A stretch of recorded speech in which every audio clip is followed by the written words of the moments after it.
दरअसल बिहार आंदोलन के समय जेपी ने इंदिरा गांधी की सरकार के भ्रष्टाचार के विरोध में आवाज उठाते हुए कहा था कि वो एक अधिकारवाद की ओर बढ़ रही हैं। उनके जवाब में इंदिरा गांधी ने कहा था कि जो लोग पूंजीपतियों से पैसे लेते हैं उन्हें भ्रष्टाचार के खिलाफ बोलने का नैतिक अधिकार नहीं है। जेपी पर उन्होंने हमला किया था इंदिरा ने। इसके बाद जेपी ने अपने रोजाना के खर्चे का जो विवरण था उसको सार्वजनिक कर दिया और उस विवरण के अनुसार जो मैग्सेसे अवार्ड जेपी को मिला था उसका जो इनाम का जो पैसा था वो बैंक में जमा था और जिसके ब्याज से जेपी का खर्च चलता था। और पुश्तैनी गांव में जेपी की थोड़ी सी जमीन थी, उसकी खेती से मिला अनाज उनके पास आता था।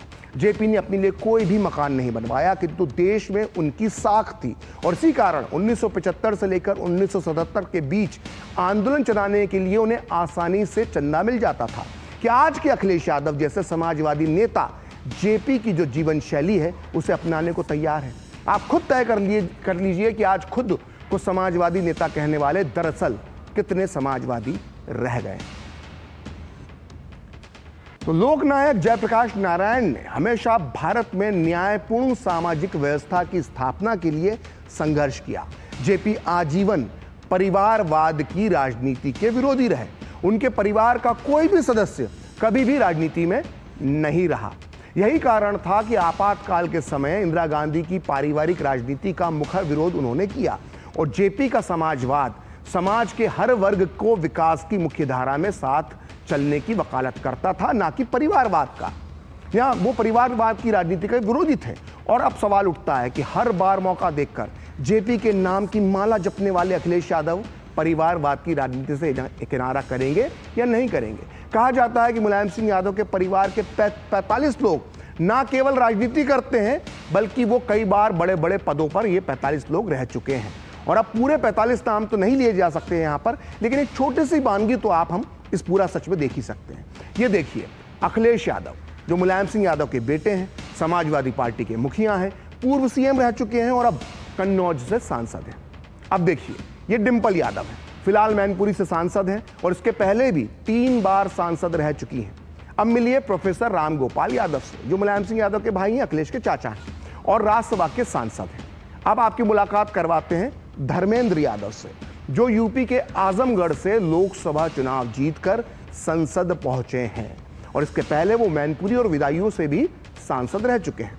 अब मिलिए आदित्य यादव से, ये यादव परिवार का नया चेहरा है, जो इसी साल 2024 में बदायूं से लोकसभा का चुनाव जीतकर सांसद बने हैं। और ये हैं अक्षय यादव, जो यूपी के फिरोजाबाद से लोकसभा के सांसद हैं। और उसके बाद नंबर आता है अखिलेश यादव के प्रिय चाचा जी शिवपाल यादव का, जो समाजवादी पार्टी के राष्ट्रीय सचिव हैं, यूपी विधानसभा में विधायक हैं और 2 बार मुलायम सिंह की सरकार में, अखिलेश की सरकार में मंत्री रह चुके हैं। और इनके अलावा तेज प्रताप यादव भी हैं, जो 2014 में मैनपुरी से सांसद बने थे और इनकी खासियत यह है कि ये लालू प्रसाद यादव के दामाद भी हो सकते हैं। तो ये है परिवारवाद जिसका विरोध जेपी करते थे। और दरअसल अखिलेश यादव की पार्टी का नाम ही सिर्फ समाजवादी पार्टी है, लेकिन उनके काम सभी समाजवादियों से अलग होते हैं। जिस जेपी ने कांग्रेस हटाओ का नारा दिया था, आज खुद को उनका समर्थक बताने वाले अखिलेश यादव उसी कांग्रेस पार्टी के साथ हैं।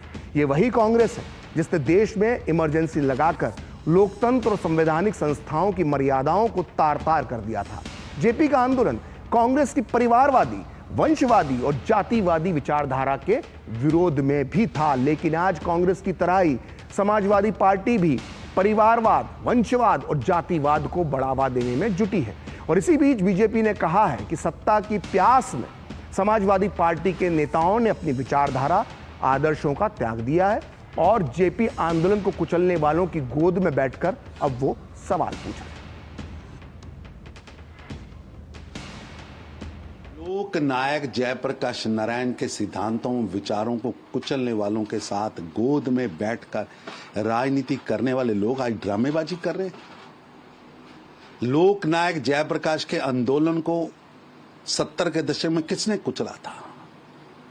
किसने देश के अंदर आपातकाल लगाया था? और लोकनायक जयप्रकाश नारायण जी ने उसको स्वतंत्रता के दूसरे आंदोलन के साथ जोड़ते हुए देश के अंदर लोकतंत्र की रक्षा के लिए सब कुछ निछावर किया। अखिलेश यादव जी राजनीति कर रहे हैं, जो नोटिस जारी किया है वो स्पष्ट करता है कि अभी कंस्ट्रक्शन इनकम्प्लीट है। अगर अखिलेश यादव जी को इतना ही सच्ची नीयत से इंटरेस्ट होता तो वो अपने ऑफिस के अंदर भी जयप्रकाश नारायण जी को नमन कर सकते थे। दिक्कत यह है कि आज समाजवादी पार्टी जयप्रकाश नारायण जी के आइडियल्स को भूल चुकी है।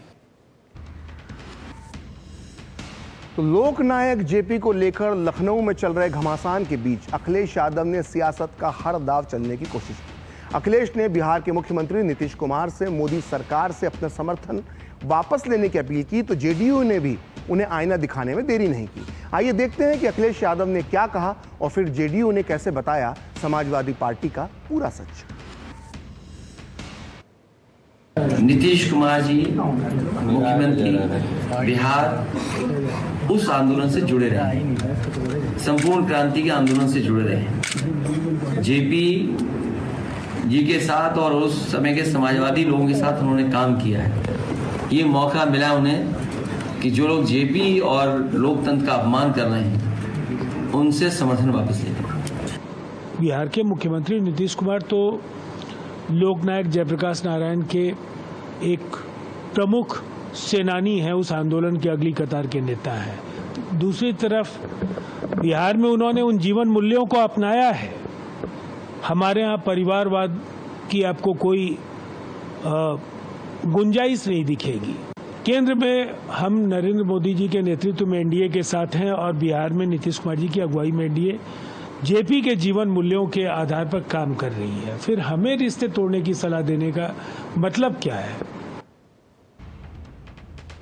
तो लोकनायक